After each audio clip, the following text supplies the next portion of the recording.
The 4 Ps is the one framework you really need to know in marketing. Plus, you get to watch me eat an apple. Welcome to another episode of Marketing Minutes where I could not be wearing pants and you wouldn't even know. Just kidding, it's a dress, actually. Today we're talking about one of the most fundamental concepts in marketing, the 4 Ps, also called the marketing mix. The marketing mix is a set of choices that companies have to make when they bring a product or service to market. The 4 Ps cover product, price, promotion, and place. It really defines your entire marketing strategy.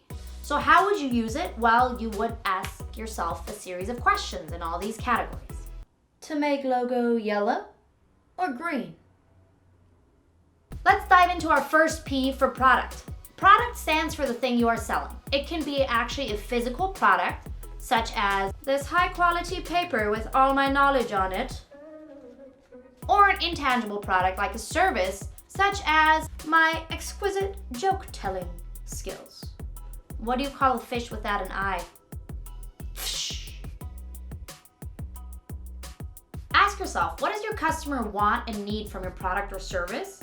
And what problem does it solve? A lot of times we see products on the market that have no product market fit, meaning they're not actually solving a problem that the customer has, or they're solving the wrong problem for the customer, or they're solving the right problem for the wrong customer. That was really confusing. Either way, ask yourself, what problem does your customer need solved? That also is a weird question. What functionalities does your customer appreciate about your product? What do they not really need? A really good example is Instagram, actually. Instagram started as a location-based app, and as time moved on, they realized that, hey, people didn't really care that much about the location. They actually really loved posting pictures. So with time, Instagram stripped away all the unnecessary features and focused solely on the photo posting functionality. That's because everyone loves taking selfies. Another question you should ask yourself in the product section is how and where will customers use your product? This is really important because you want to know the circumstance your customer is in when they are using your product. What size should your product be based on that? What color should it be? Think of this, if your product is to be used at a festival, the size should probably be very, very small. Gillette is a really good example. When they started selling their razors in India, they had very little success. They realized that as opposed to their original customers, which used the razor in the bathroom with a lot of streaming water, customers in India actually used them with very little access to water. So they had to completely redefine their product to fit the circumstance of their customers in India. Once they did that, the product took off. The third question you want to ask yourself under product is, how is your product different from your competitors? This should be pretty self-explanatory, but a lot of people will say, well, it's like Uber, but it's just more special. Don't do that. Don't be that person. No. Now let's move on to our second P, which stands for price. Once you've determined your product offering, you want to think about what price you want to sell your product at. Price determines how much revenue you make because it determines how many people will buy it and the price they will buy it at. There is something called price elasticity, which basically says there is a perfect price point at which you will make the most revenue. Here's a graph which basically explains it. At this point, the amount of customers that buy at that price will generate the maximum amount of revenue. If you increase your price, less customers will buy, and at that price point, the revenue will drop. If you decrease your price, more customers will buy, but because your price is lower, your revenue will still be lower. Questions you want to ask yourself in the price category are, what value is your product creating for your customers? See, it doesn't matter how much it actually costs you to make your product. Your product can be really expensive to make, but if there's no value for people, they don't really care about buying it. Your product can also be really inexpensive to make, but if the value is incredibly high for consumers, well, then they will pay a lot of money. I mean, think about the value high-end brands generate for people. Nothing. Just kidding. It's prestige, it's image. But matter of fact, a really expensive bag is not that much more expensive to make than a little bit less expensive bag. So what you're actually paying for is feeling better about yourself and patting your ego. The second question you want to ask yourself is, are there price points established for this kind of product? What are your competitors charging? It's really simple. If you're selling a banana for $5 and your competitor is selling the same banana for $2, well then you better be Whole Foods. Just kidding. You better have a really good reason why you're selling it so much more expensive. If you're selling a banana for $30, no one's gonna buy it. The third question you want to ask yourself under price, and probably one of the most important questions, is your customer price sensitive? Are they really sensitive to when the price goes up? Will they be much more likely to buy less? Or are they insensitive to the price, which means they don't really care that much about how much they're actually spending for your product? Many companies have built their entire existence around customers' price sensitivity. Think of Walmart, Forever 21, not Whole Foods. This is also a good point to really start thinking about what kind of brand you'd like to be. Are you going to be offering discounts and sales for this product?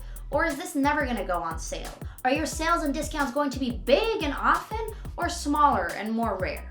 Here's a word of advice: beware.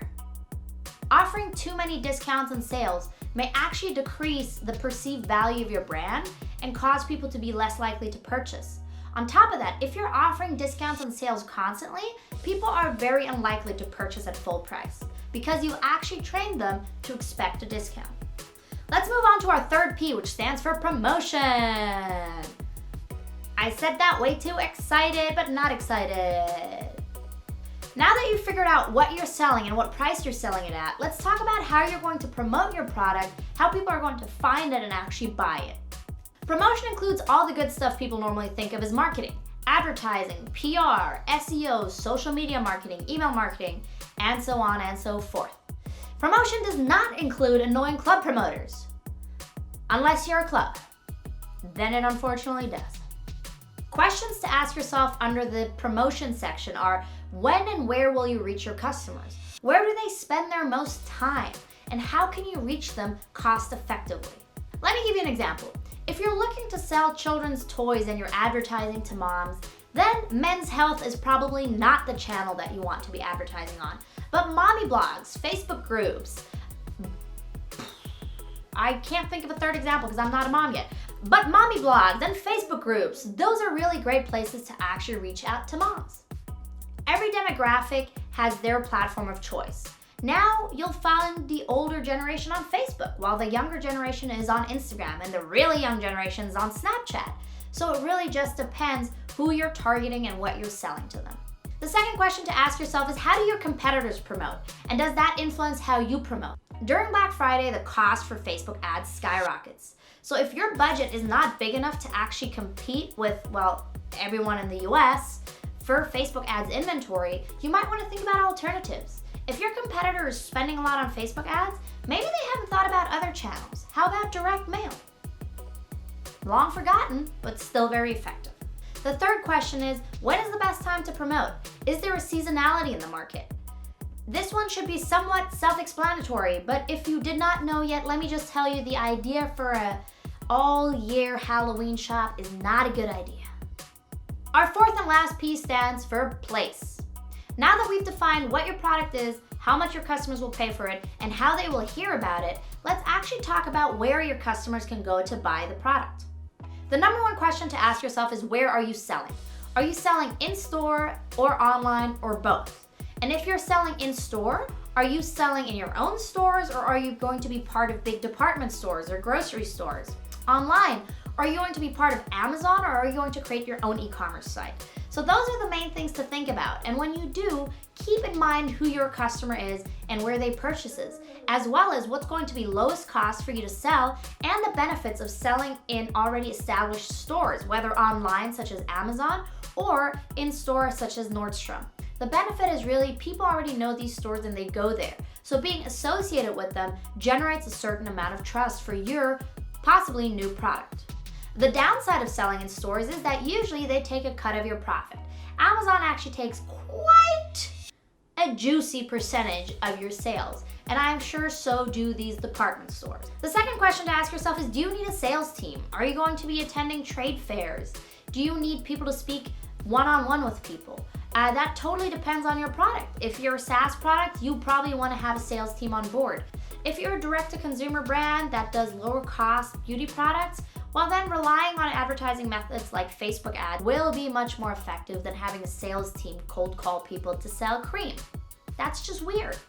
Unless you're in Brazil, then it's called Natura.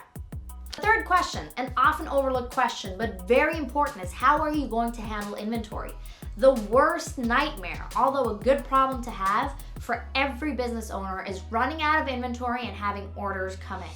You want to make sure that you're prepared for the influx of orders that will come once your product is out on the market. I'm just kidding, that's not going to happen, don't get your hopes up. But if it did, you want to make sure that you have a plan for how you are distributing your inventory, where you're safekeeping your inventory, and how you can quickly order and replenish it when you need to. There we go, that's it for today. Those were the 4 P's of marketing, which, as I've mentioned earlier, have now been expanded to the 7 P's of marketing.